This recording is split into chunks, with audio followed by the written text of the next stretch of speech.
Welcome back to the Bears Baseball Network. We had another great weekend of Bears baseball, and I'll tell you what, this is kind of the part of the season where you really start to see those breakouts come to form. Everybody can have one or two good weekends, but I think if you're still playing at a high level 3 weeks into the season, I think you're starting to talk about some guys who are really, really developing into superstars. But before we go anywhere, next week we will have another edition of Hackin' Time. So if you want to be involved with that, if you've got a double, triple, or home run, send it to bearsbaseballnetwork@gmail.com to be on the next Hackin' Time. But let's go ahead and get right into this weekend and some performances I wanted to start with. Maybe, in my opinion, the most impressive performance from the weekend was Josh Collier, an absolute dominant performance, 10 strikeouts in a win on Saturday. KJ, I know this is a guy who a couple years ago, he led the Bears in strikeout rate, when he was a prospect on that Burn team. Now he's doing it for the top roster, absolutely dominant this weekend. KJ, what do you think about Josh Collier's start, 10K outing? Yeah, he just threw a ton of strikes. When you can throw, a good hard fastball and throw it for strikes and throw a breaking ball and throw that breaking ball for strikes, you're going to be virtually unhittable, and that's what Josh was this weekend. Yeah, he was absolutely disgusting, putting up big numbers. He's got 19 strikeouts and just 5 walks in his first 8 innings on the mound. Bernie, for you, do you see this Josh Collier, early season outing? Do you see this as, we talk about him as a, high and low type pitcher. Is this just highs? Is this just him having a couple good outings and then it's going to swing back down? Or do you see this as a true breakout and Josh is going to be a Cy Young candidate? Yeah, I think that we're seeing no kind of levels of progression with Josh, right? He was a second-team guy who dominated for a little bit. Then last year he was on a top team, had the inconsistency. I think he's gotten out of the way. I think we're taking the next step this year. I think that Josh will be one of the best arms in the youth baseball this year.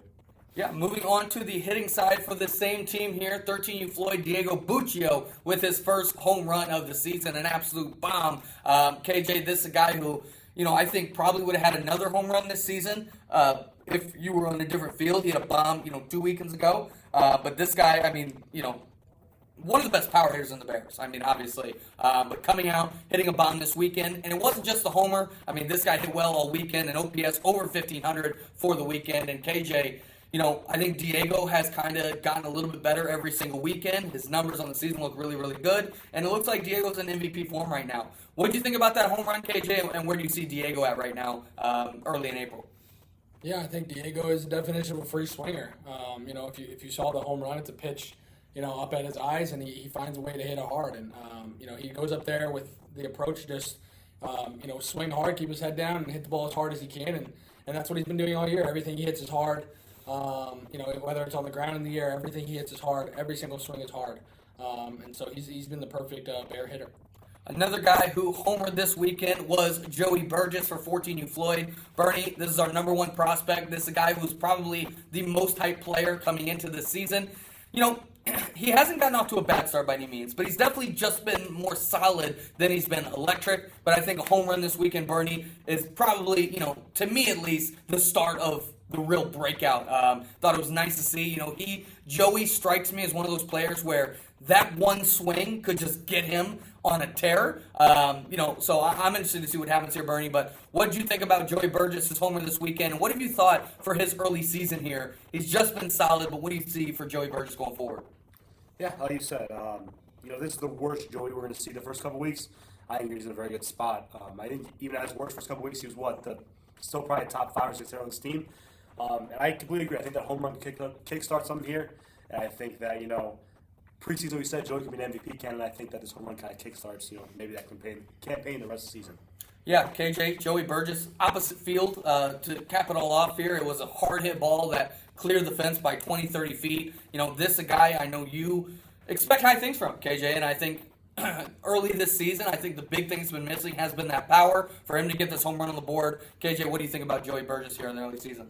Yeah, I think, that home run, it wasn't, necessarily the ideal home run, crushed towering fly ball to left field, but, if Joey can hit him out like that, you can just imagine what he can do at full capacity. I think it's just the start of how many home runs Joey Burgess can hit this year. Another player who's off to an absolutely hot start right now is Owen Haynes.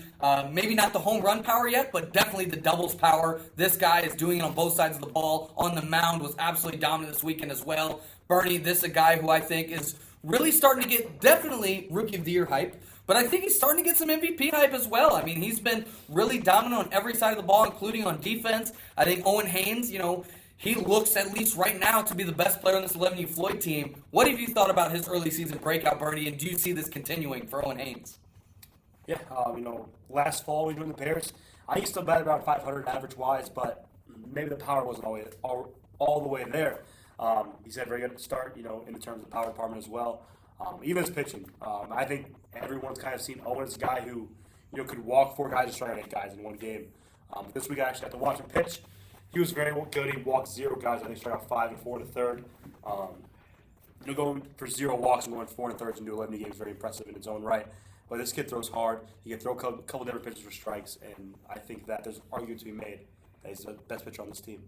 KJ, Owen Haynes, I think his lead running mate right now in the Rookie of the Year conversation is, of course, Rudy Montenegro Langley. I mean, this guy, we talked about Joey Burgess, who's kind of, easing into his season. Obviously, he's been very solid, but hasn't quite had those high highs. Rudy has come out of the gates firing. I mean, he is crushing balls. I think if there were one knock on him right now, he's not quite getting the ball in the air. It's been mostly low line drives and hard ground balls, but the exit velocity is definitely there. I mean, he's absolutely crushing the ball. KJ, is this kind of everything you hope for, Rudy Montenegro Langley coming out of the gates early? And what do you think about his status in the Rookie of the Year conversation?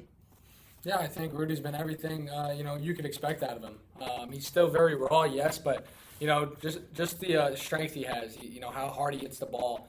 That's all you could ever want. And the balls in the air are they're gonna come, but it's much easier to get him to hit balls in the air than to get him to hit hard, and he's hitting every ball hard.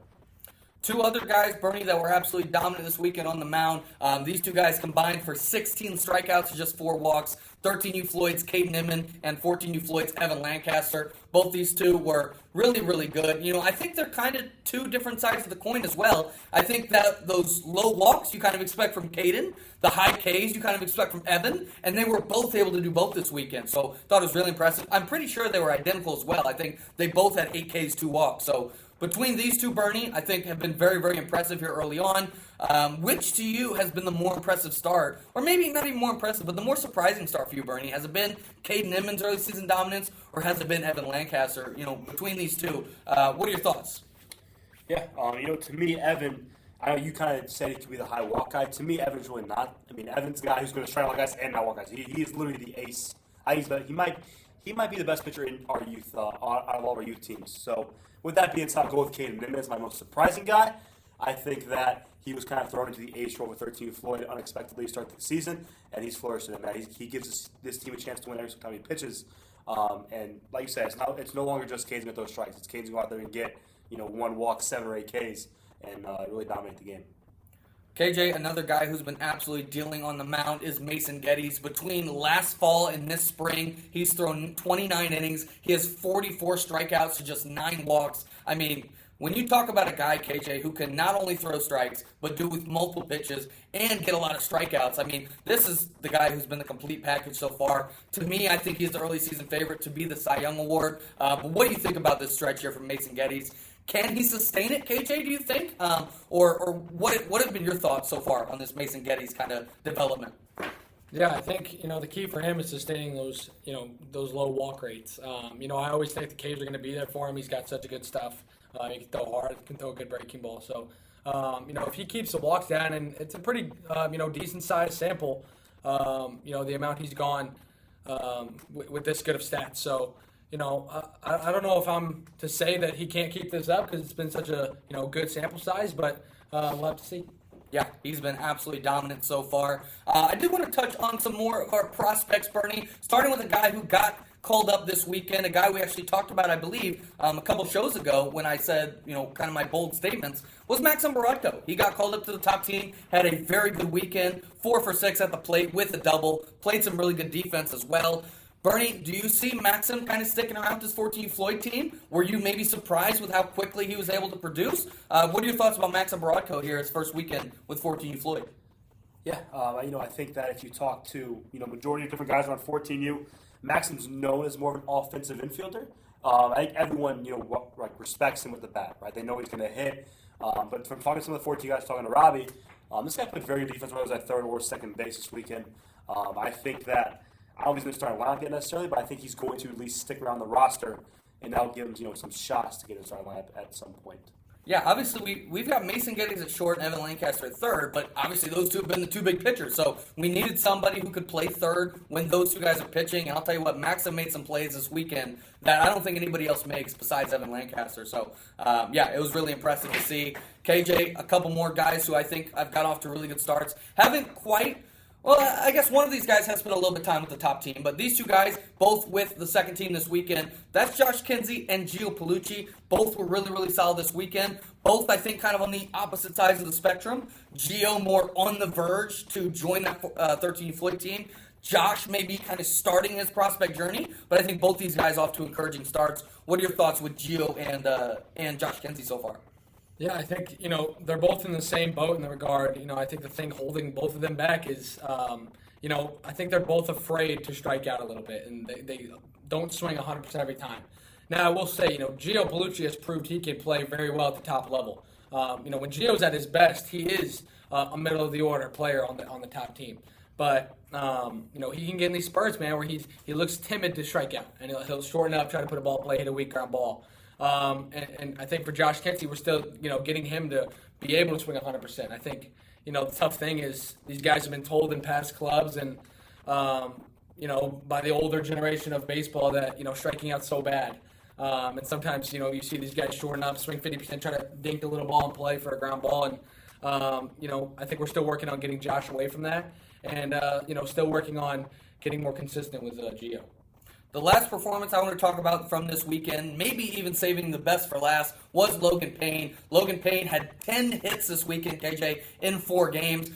I didn't do a whole ton of extensive research, but I did go back to last year. I checked the big players, Blaybomb, Wilburn, ZZ. I checked probably the best 10 or 15 hitters in the Bears. I could not find another performance that a 4-game weekend, a guy had 10 hits. Logan Payne has completely eliminated the strikeouts without losing the hard contact. He's absolutely killing the ball right now. KJ, do you see this as an early season kind of hot streak for Logan Payne, or do you see this more as a true breakout? What are your thoughts on Logan Payne's hot start? Yeah, again, I think we aren't really surprised this is happening from what he did in the BWL, from what our projections of him are, how hard he hits the ball. And I think playing in that order where he doesn't necessarily have to be a superstar in that order, he's getting fastballs and he's just crushing them. So another guy who's not worried about little mechanical things, worried about striking out. He's just worried about mashing the ball, and it's working out for him.